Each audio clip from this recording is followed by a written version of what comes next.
이 시간에는 요한복음 10장 22절부터 27절 말씀까지 읽었습니다. 오늘은 요한복음 27번째 시간으로 말씀의 부제목은 무엇을 믿고 있습니까? 입니다. 무엇을 믿고 있습니까? 자, 오늘 본문인 요한복음 10장 22절을 보면 이렇게 시작을 하고 있습니다. 시작.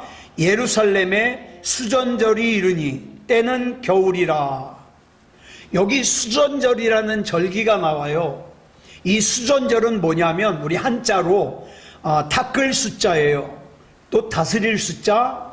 전은 집전자예요. 큰 집 할 때 전. 그 다음에 때절이에요. 때절. 그러니까 이 문자 그대로 해석을 하면 성전을 새로 깨끗하게 수리하고 청소하고 단장한 것을 감사하는 절기예요. 이 명절이 왜 생겼냐? 주전 2세기경에 이스라엘의 식민 지배를 하고 있던 시리아의 왕 안티오쿠스 에피파네스라는 왕이 유대인들을 갖다가 핍박했을 뿐만 아니라 어떻게 했느냐? 이 유대인들의 영적인 중심이죠. 예루살렘 성전을 허물으라 그랬어요. 그래가지고 예루살렘 성전을 다 허물었어요. 그뿐만 아니라 그 허물어진 예루살렘 성전터에다가 오물을 갖다 버리라 그런 거예요.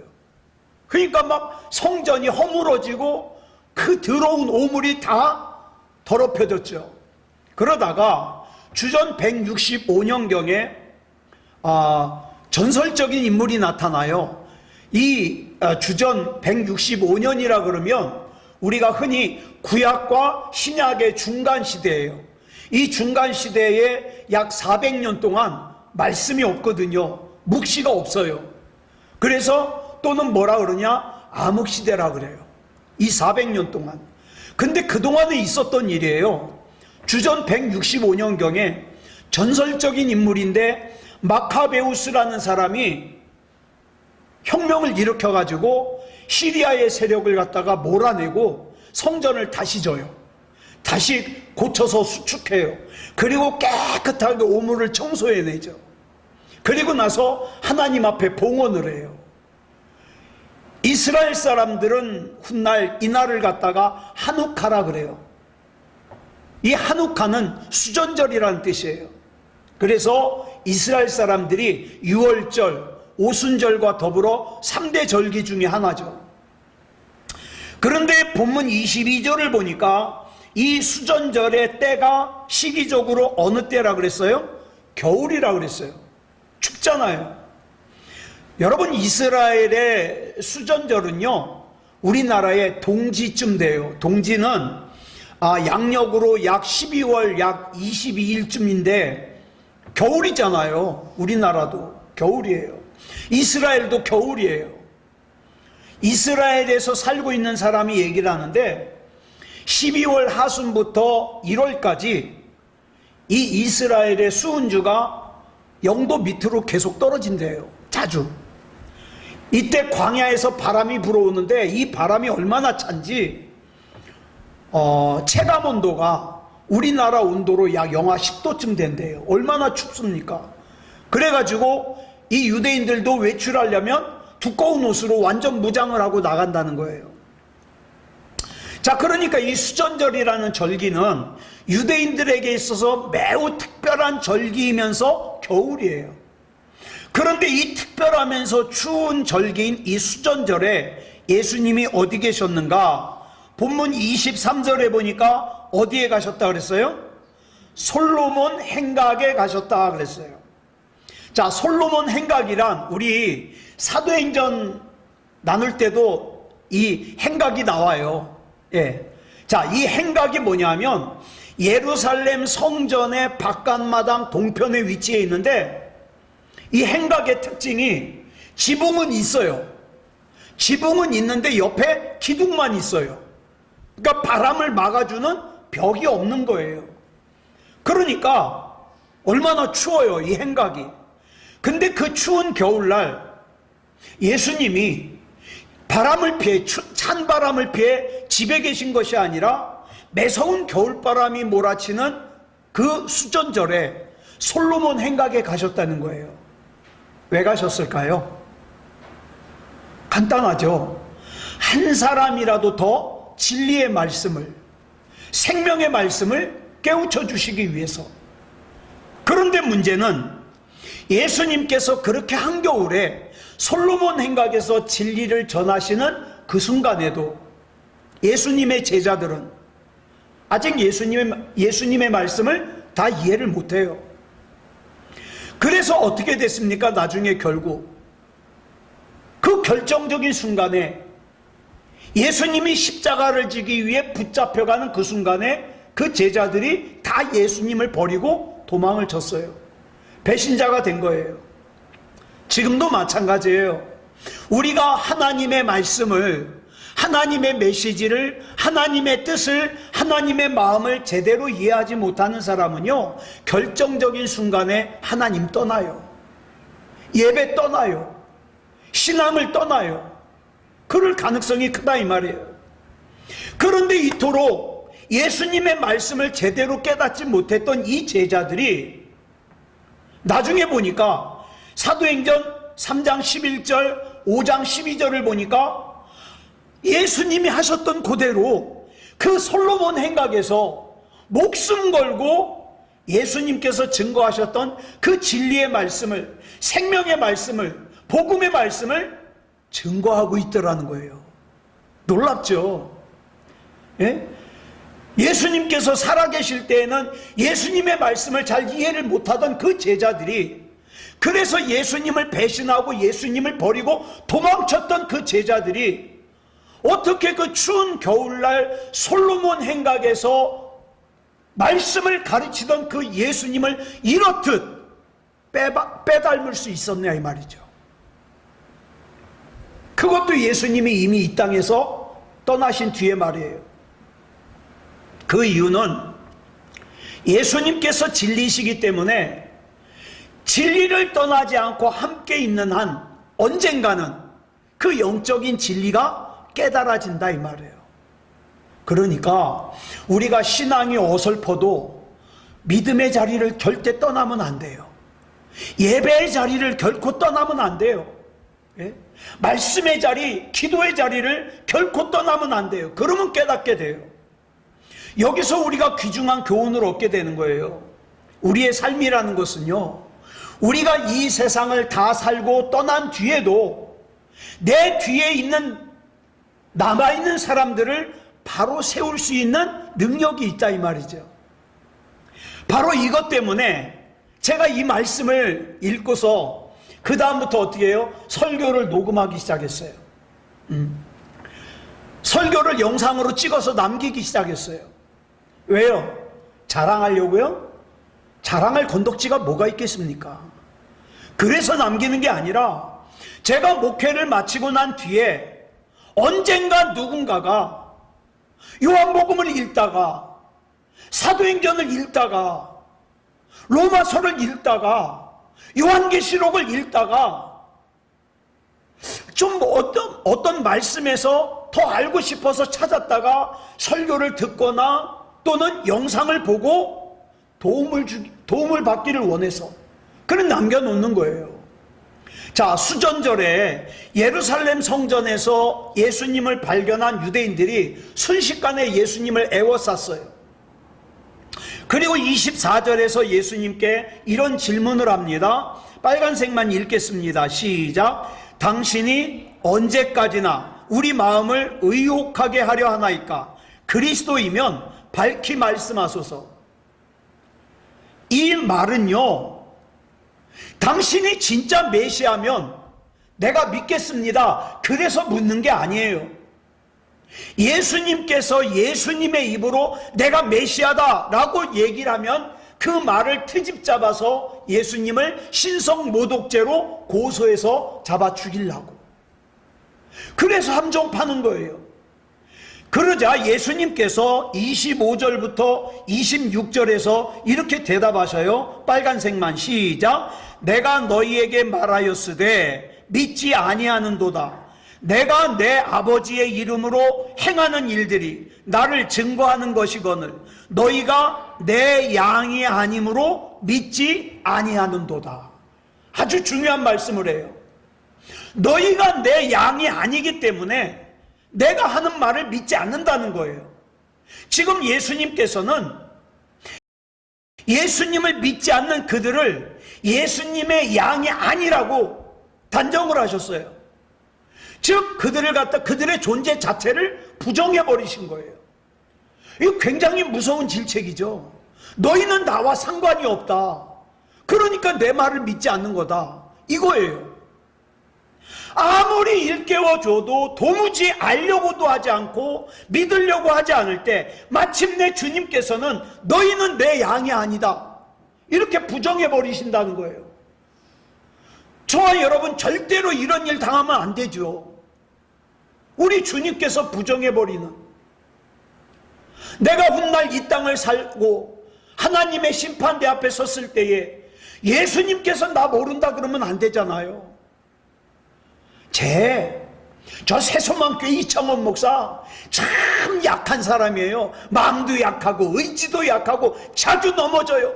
그래도 그 마음속에 그 신앙을 붙들려고 무진장 애를 썼고 구원받을 만한 믿음을 가지고 생명책에 이름이 기록된 거, 그래서 내가 저 이창원 목사를 위해서 십자가를 졌어요. 예수님께서 나 알아주시면 그걸로 충분한 거예요.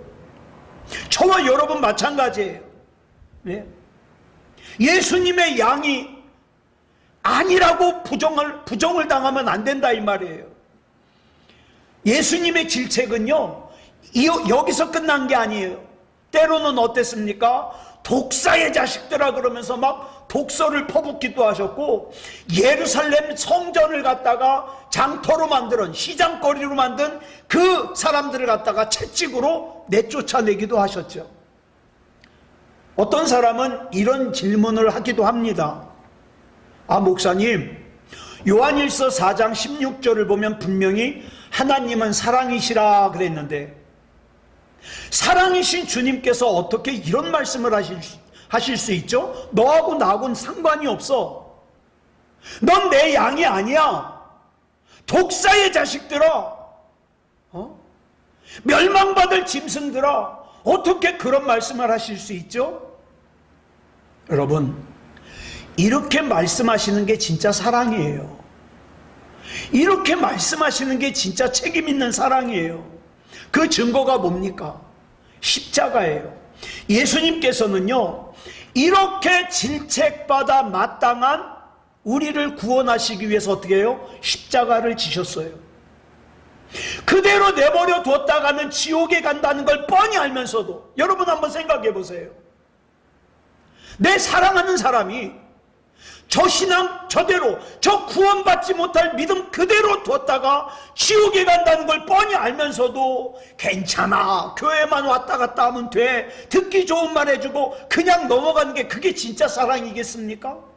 아니면 그러면 안 된다고, 그런 믿음은 구원받을 수 없는 믿음이라고, 빨리 그 길에서 돌아서라고, 지옥으로 가는 길에서 돌아서라고 소리치고 책망하고 심지어는 독설까지 퍼붓는 게 진짜 사랑이겠습니까? 본문 29절을 보면은요 우리 예수님께서 이런 말씀을 하셔요. 시작. 그들을 주신 내 아버지는 만물보다 크심에 아무도 아버지 손에서 빼앗을 수 없느니라. 하늘에 계신 내 하나님 아버지야말로 천지를 창조하신 창조주시요 전능자이시기 때문에 그 아버지의 손에 있는 자를 아무도 빼앗을 수 없다. 당연한 말이죠. 그런데 그 다음이 문제예요. 하나님이라면 그렇다는 걸 내가 알겠는데, 예수님, 당신은 누구시기에 당신이 영생을 줄 수 있으며 당신 손에 있는 자를 아무도 빼앗을 수 없다고 마치 당신이 하나님인 것처럼 그렇게 말하고 있는 것입니까? 이렇게 질문하는 거예요. 이 질문에 대하여 예수님께서 본문 30절에서 이렇게 대답하시죠. 나와 아버지는 하나이니라. 하나님과 예수 그리스도는 동일한 분이시라고 친히 밝히시는 거예요. 그러자 그 말을 듣고 있던 유대인들이 돌을 주워가지고 예수님을 치려고 했어요. 왜? 자, 그들이 보기에 어때요? 학교 문턱에도 가본 적이 없는 아주 무식한 갈릴리에 나사렛에 목수 출신에 지나지 않는 비천한 인간인 예수라는 사람이 자기가 하나님과 하나래요. 그들이 생각할 때는 엄청난 신성모독죄죠. 그때 주님께서 본문 34절로 36절에서 이런 말씀을 하십니다. 같이 읽겠습니다. 시작. 예수께서 이르시되 너희 율법에 기록된 바 내가 너희를 신이라 하였노라 하지 아니하였느냐. 성경은 패하지 못하나니 하나님의 말씀을 받은 사람들을 신이라 하셨거든. 하물며 아버지께서 거룩하게 하사 세상에 보내신 자가 나는 하나님의 아들이라 하는 것으로 너희가 어찌 신성모독이라 하느냐. 예수님께서 유대인들에게 오히려 반문하셨어요. 야, 하나님께서는 하찮은 인간들을 가리켜 신이라 그러셨는데 어찌 하나님의 아들인 내가 하나님과 하나라 그러는데 그게 뭐가 잘못됐냐, 이렇게 말씀하시는 거죠.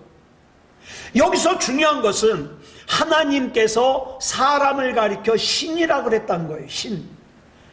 예수님께서는 시편 82편 6절의 말씀을 인용하신 거예요. 자, 한번 읽어볼까요? 시작. 내가 말하기를 너희는 신들이며 다 지존자의 아들들이라 하였으나. 하나님께서 친히 인간을 신이라고 부르신 것은 하나님처럼 섬김을 받는 대상이라는 뜻이 아니에요. 뭡니까? 하나님께 속한 사람, 하나님의 형상대로 창조된 존재라는 의미예요. 섬김과 경배를 받는 존재라는 뜻이 아니라. 그러면 저와 여러분이 어떻게 하나님의 형상을 이룰 수 있습니까? 내가 볼 때는, 내가 생각할 때는 불가능하잖아요. 그런데 이게 어떻게 가능하냐? 하나님께서 우리에게 영성을 주셨기 때문에 가능해요. 영성. 예수 그리스도께서 하나님과 나를 연결해 주시는 다리가 되어 주셨어요.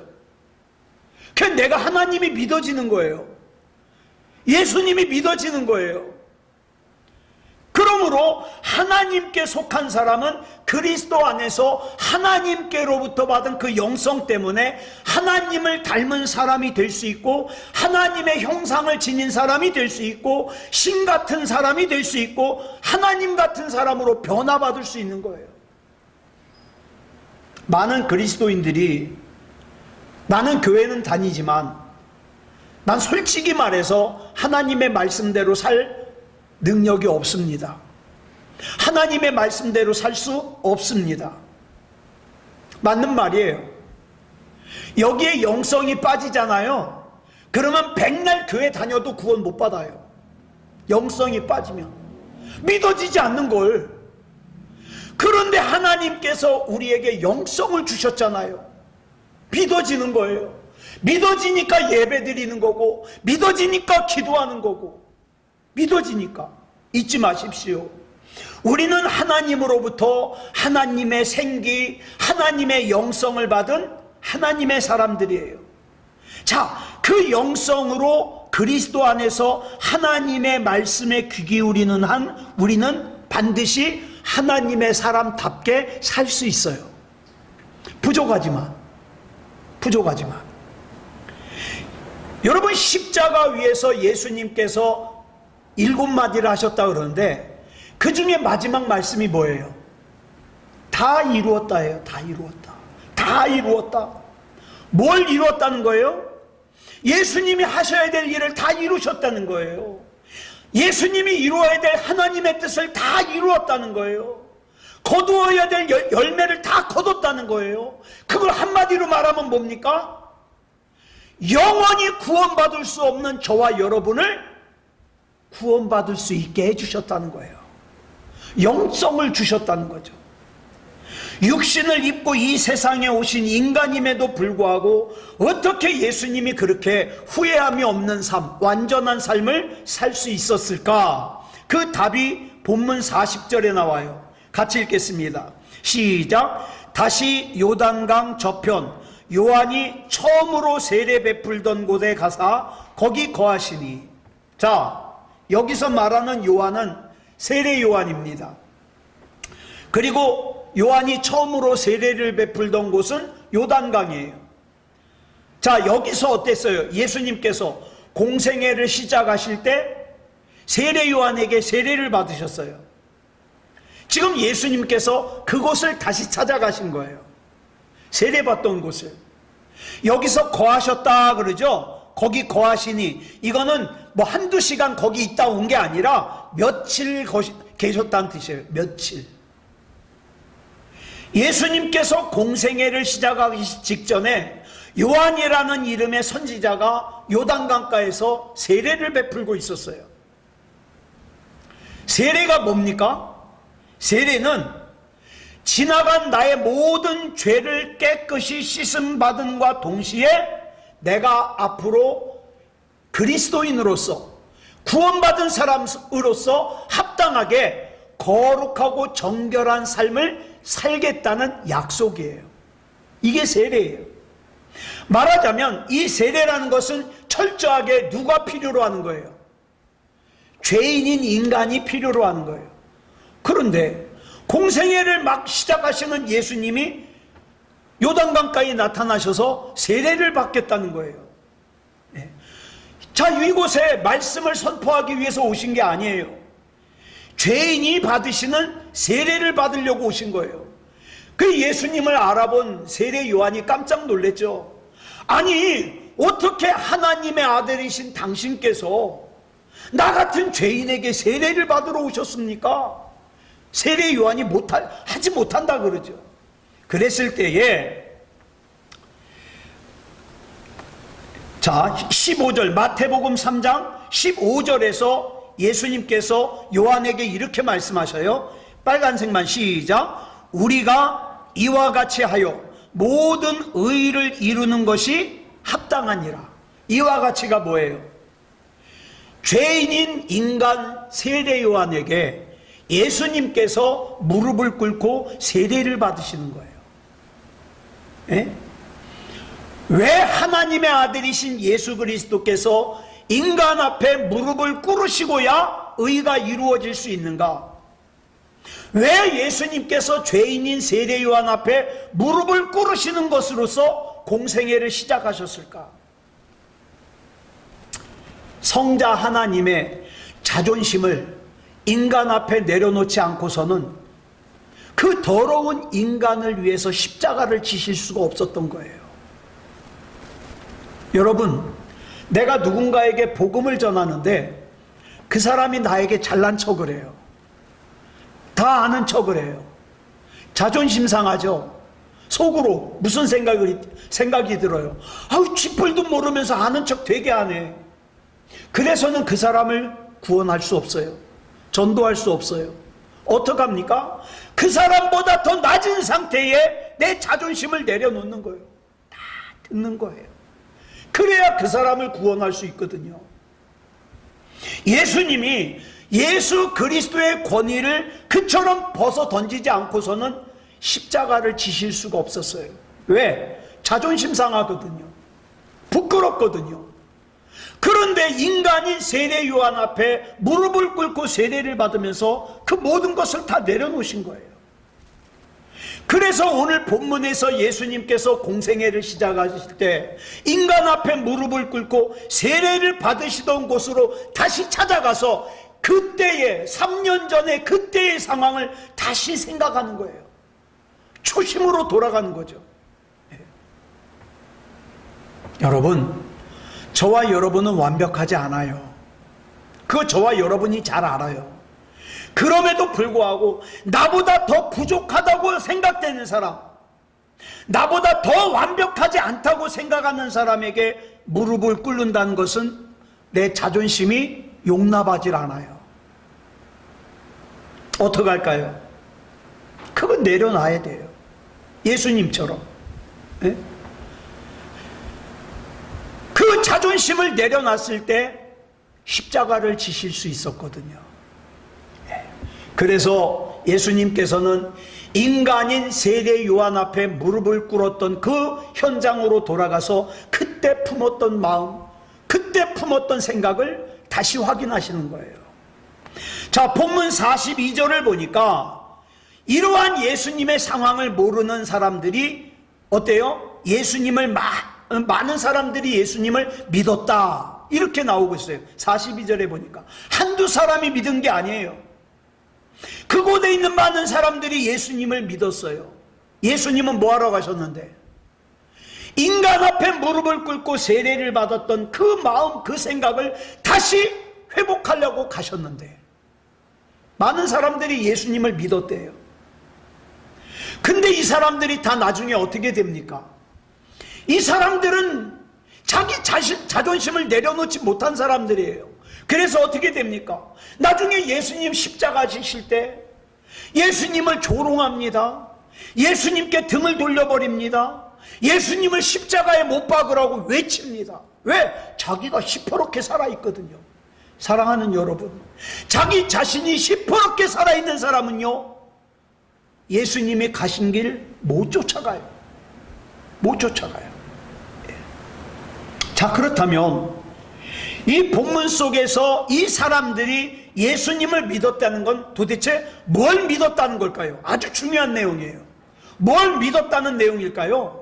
본문 41절 보겠습니다. 시작. 많은 사람이 왔다가 말하되 요한은 아무 표적도 행하지 아니하였으나 요한이 이 사람을 가리켜 말한 것은 다 참이라 하더라. 이 말씀은 굉장히 중요해요. 이스라엘 사람들은요, 표적을 좋아했어요. 기적을 좋아했어요.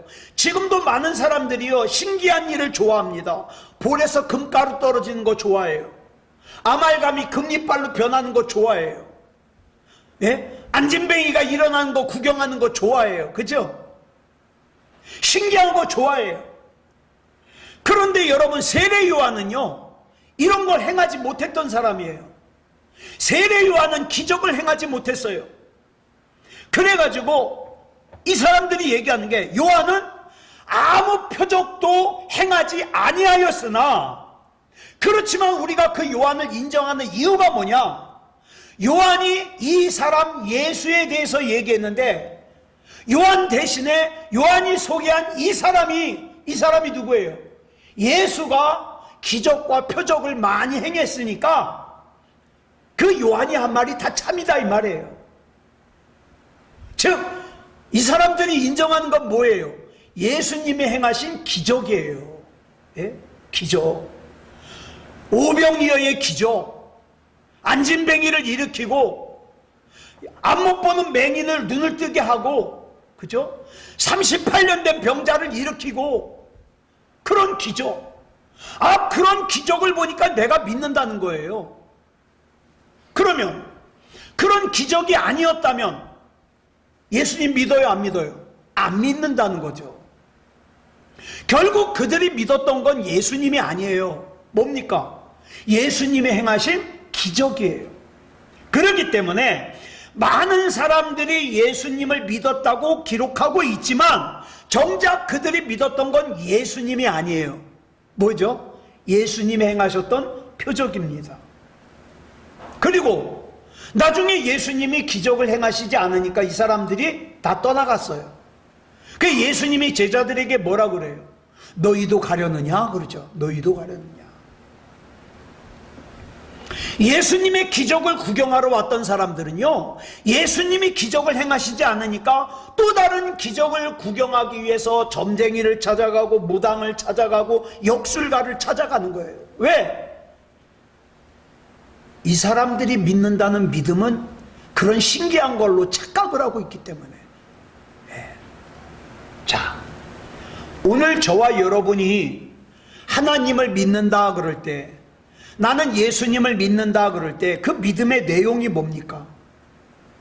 만약에 그 믿음의 내용이 나도 그런 기적을 경험하고 싶어서 믿어, 그러면 이 이스라엘 사람들과 별반 다를 바가 없어요. 무당 찾아가는 사람들하고 별반 다를 바가 없어요. 예? 다 종교인과 별반 다를 바가 없어요. 예. 세상에 있는 사람들 다 보세요. 요즘 보세요.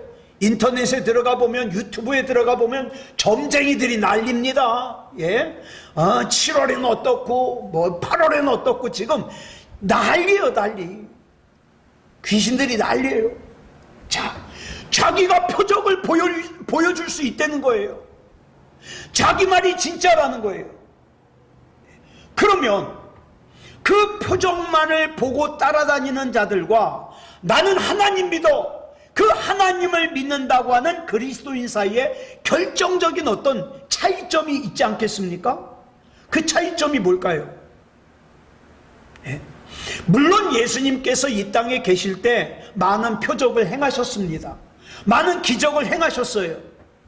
자, 그렇지만 기독교는요, 예수님께서 행하셨던 표적, 예를 들어서 죽은 나사로를 살리시고 병자를 고치시고 어린아이의 도시락으로 남자 장정만 5,000명을 먹이시고 무리를 걸으시고, 이 자체를 믿는 것을 내 믿음이라고 얘기하지 않아요.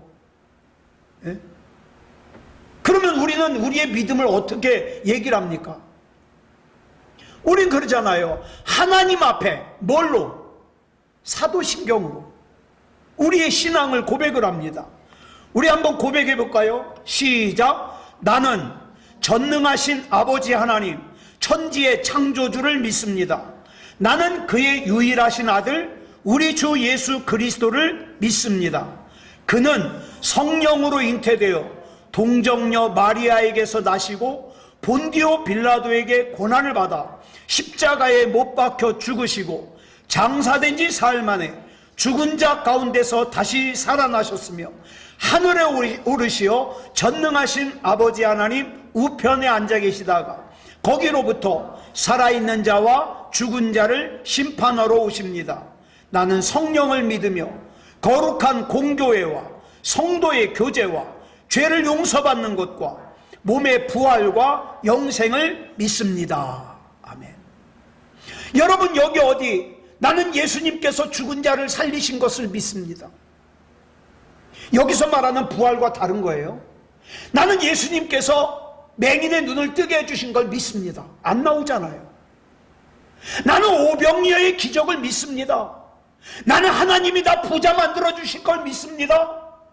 나는 하나님께서 내 모든 병 다 치료해 주실 걸 믿습니다. 이런 신앙 고백이 안 나오잖아요. 사랑하는 여러분, 이제 이 신앙 고백이 내 입술로만 하는 신앙 고백을 넘어 우리의 삶이 되게 해야 됩니다. 나는 뭘 믿습니까? 예수님은요, 추운 겨울 그 매서운 바람 속에서도 한 영혼이라도 살리기 위해서 벽이 없는 솔로몬 행각에 서 계셨습니다.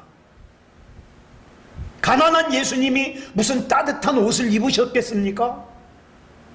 그리고 결국에는 죄인인 우리를 구원하시기 위해서 사람인 세례 요한 앞에 무릎을 꿇으시고 세례를 받으셨습니다. 우리는 그런 예수님을 믿는다고 하면서 여전히 신기한 걸 찾고, 내가 부자가 돼야 믿어, 내 병이 고침받으면 믿을 거야, 내가 삶이 편안해지면 믿을 거야, 이러고 있지 않습니까? 이런 믿음은요, 그 이스라엘 백성 같은 믿음이에요. 무당을 따르는 것과 다르지 않아요. 오늘 우리 주님의 음성을 듣는 저와 여러분에게 주님은 이렇게 물으십니다. 사랑하는 아들아, 사랑하는 딸아, 너는 내 양이 맞냐? 너는 내 목소리 들을 수 있냐? 너는 목자인 나의 음성을 잘 따라오고 있느냐? 뭐라고 대답하시겠습니까? 이제 저와 여러분의 신앙생활은 한낱 기적이 아니라 예수 그리스도 자체를 믿는, 하나님 자체를 믿는 그런 신앙이 돼야 되죠. 죄인이었던 저와 여러분을 위해서 인간 앞에 무릎을 꿇으셨던 그래서 모든 것을 다 내려놓아야만 짊어질 수 있었던 십자가였기에 그 주님 앞에 저와 여러분도 무릎을 꿇었으면 좋겠습니다. 주님, 예, 주님의 음성 들립니다. 주님께서 저에게 뭘 말씀하시는지 주님의 뜻을 알겠습니다. 나는 주님의 양입니다. 주님의 인도하심만 따라갑니다. 누가 이렇게 반응하시겠습니까? 오늘 이 밤에 기도할 때에도요, 우리 주님 앞에, 목자 되신 주님 앞에 주님의 음성을 듣고 주님의 음성에 반응하고 이렇게 나아가는 저와 여러분이기를 그리스도 예수님의 이름으로 축복합니다. 기도하겠습니다. 사랑하는 하나님, 감사합니다. 무엇보다도 지금 이 순간 하나님의 믿어짐을 감사합니다. 예수님의 구원이 믿어짐을 감사합니다. 그래서 하나님 앞에 무릎을 꿇을 수 있습니다. 우리 예수님 앞에 무릎 꿇을 수 있습니다. 나의 모든 것 다 내려놓을 수 있습니다. 나는 주님의 음성을 듣고 내 목자의 음성을 분별할 수 있고 그 음성에 반응하기 원합니다. 세상이 점점 악해지지만 내 믿음이 하나님 앞에 인정받는 믿음이게 해 주시옵소서. 점점 더 하나님 안에서 새로워지게 해 주시옵소서. 이 밤에 기도할 때에 우리 주님 앞에 나의 속마음을 다 쏟아내놓을 때에 주님은 친히 나의 목자가 되어주시고 나는 주님의 양이게 하여 주시옵소서.